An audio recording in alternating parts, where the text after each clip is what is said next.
Hello and welcome. Welcome to the Rosewood Golf Course. Beautiful, sunshiny Rosewood Golf Course here in Lebanon, Kentucky.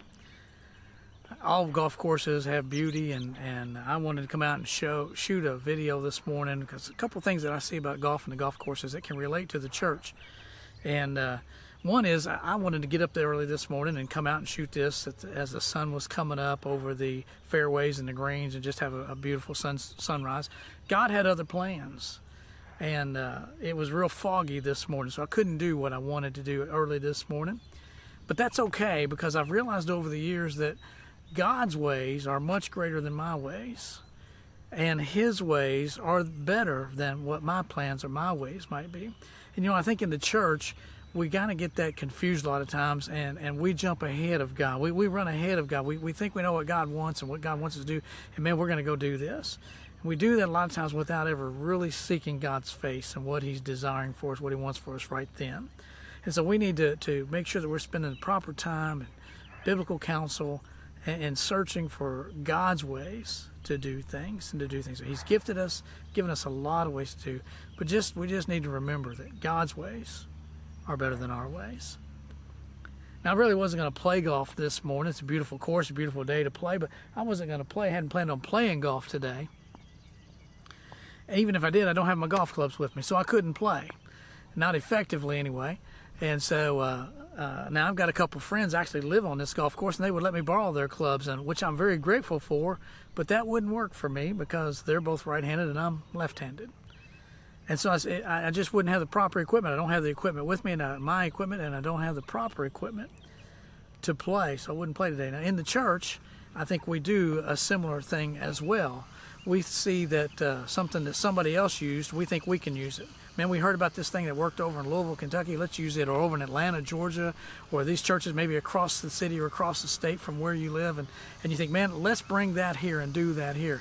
I don't know if you've ever noticed or not, but a copy is never as good as the original. Never. In anything that you see designed, a copy is never as good as the original. And so don't copy models. Capture principles. That's a principle that I live by and try to train churches by. Don't copy models, capture principles. In other words, just because it works somewhere else doesn't mean it's going to work for you. What has God gifted you to do that you can use in your church setting? What are the gifts that you use? Now, if you want to look at what somebody else has done, find the principle behind what they did.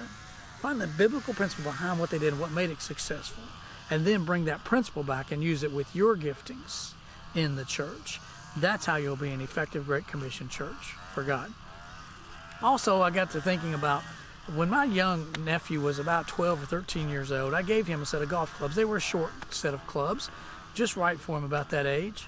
And he played with them for a couple of years, and then he stopped playing with that set. I didn't get upset with him, didn't question why. I knew why. He had outgrown them. He's in his 20s, today his late 20s, and if he tried to use those same clubs today, he'd have to bend over to his knees and grab hold of those clubs, which would be ineffective. He could not be effective playing golf with that short of a club with his height today. Yet in the church, here again, we see ourselves doing the same things. Now, fortunately, he didn't keep using the same clubs that he was using 15, 20 years ago. But in the church, that's oftentimes what we try to do. We want to use the same things that we used 15, 20 years ago. Well, God used them back then. They were effective then. They'll be effective again today. We just need to do the same. Go back to what we used to do. Well, I don't know if you've noticed or not, but the world is changing. The world is changing rapidly around us, and we need to be able to adapt to the world. Now, we're not of the world. We may be in the world, but we're not of the world. And so we need to use what God has given us today. We need to find the proper length clubs to use for the effective game today. And we need to not use just because we think it worked or it worked back then, or because it was easy, we know how to do that, so we're going to do that. If God's not using that today, we don't need to use it ourselves because we're spending His resources, His money, and our time on something that's not going to be fruitful. We need to be effective in ministering and sharing the gospel of Jesus Christ. I pray that you take what you've seen and heard in this video today and apply it in your church. Don't copy models. Don't do something just because somebody else has done it.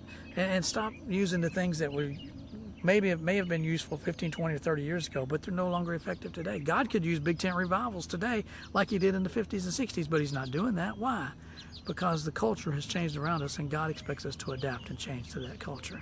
God bless you as you continue to serve him, and may he continually bear kingdom fruit through your service to him. God bless.